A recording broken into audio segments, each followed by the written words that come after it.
The illusion of control, how government manages perception instead of solving problems.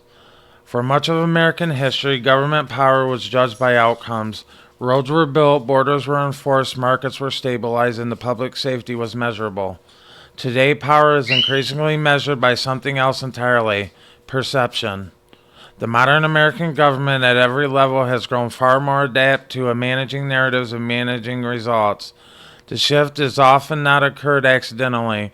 It is the consequence of the bureaucratic expansion, political risk aversion, and the media environment that rewards messaging over substance. The illusion of control is carefully maintained. Press conferences replace problem solving.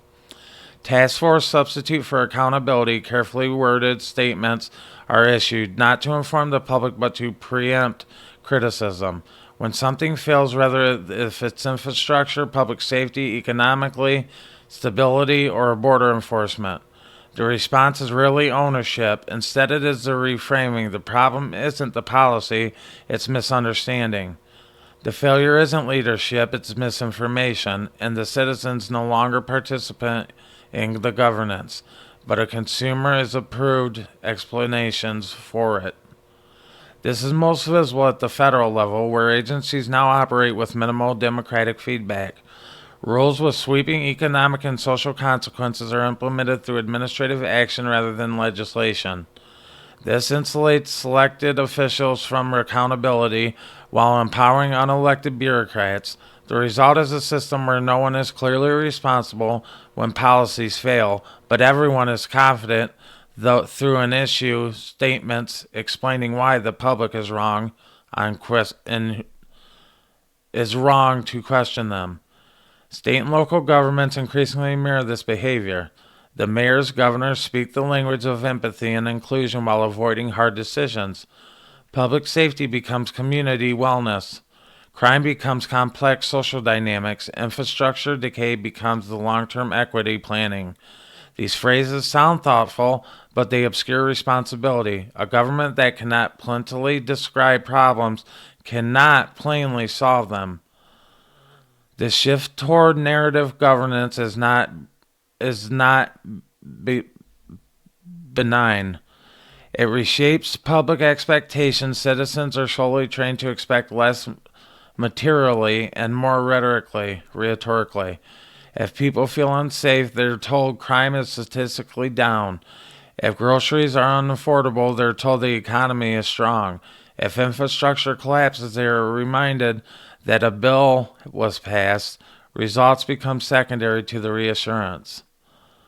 The administrative state thrives in this environment because ambiguity protects it. Programs are launched without measurable benchmarks.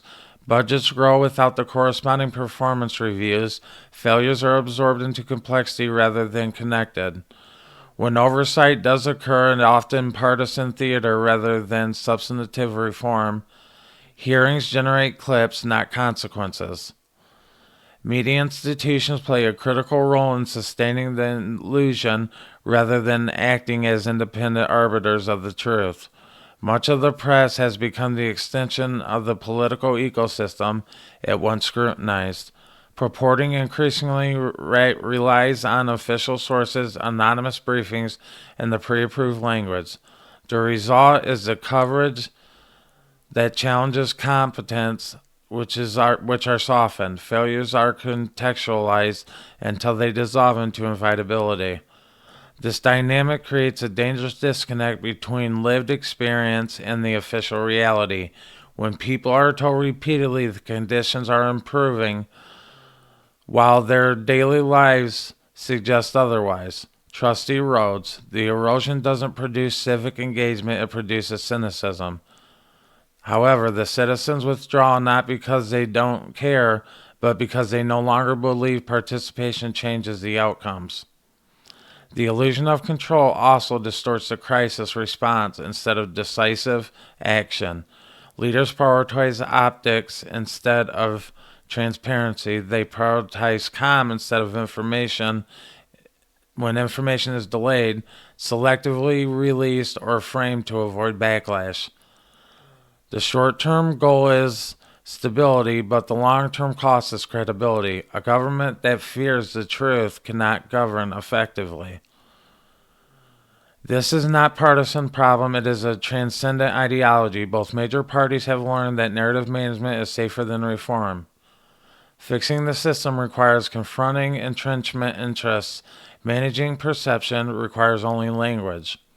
Over time, politics becomes performance and governance becomes an afterthought. Now, as a republic cannot function indefinitely this way, self-government requires informed citizens and accountable leaders.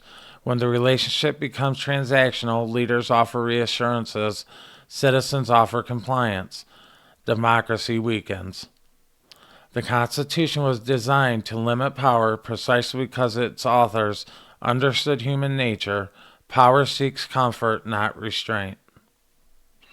Restoring substance over symbolism will require discomfort. It will require leaders willing to speak plainly even when the truth is unpopular. It will require media willing to risk access to exchange for integrity, and it will require citizens willing to reject comforting narratives in favor of the realities. The illusion of control may preserve short-term calm, but it guarantees long-term instability. Governments exist to solve problems, not explain them away. And until accountability replaces perception as the primary currency of power, the gap between authority and legitimacy will continue to grow. This is the Unfiltered Political Lens podcast. Thank you for watching. Because a system that cannot withstand scrutiny, it will not deserve the truth or trust. Thank you for watching.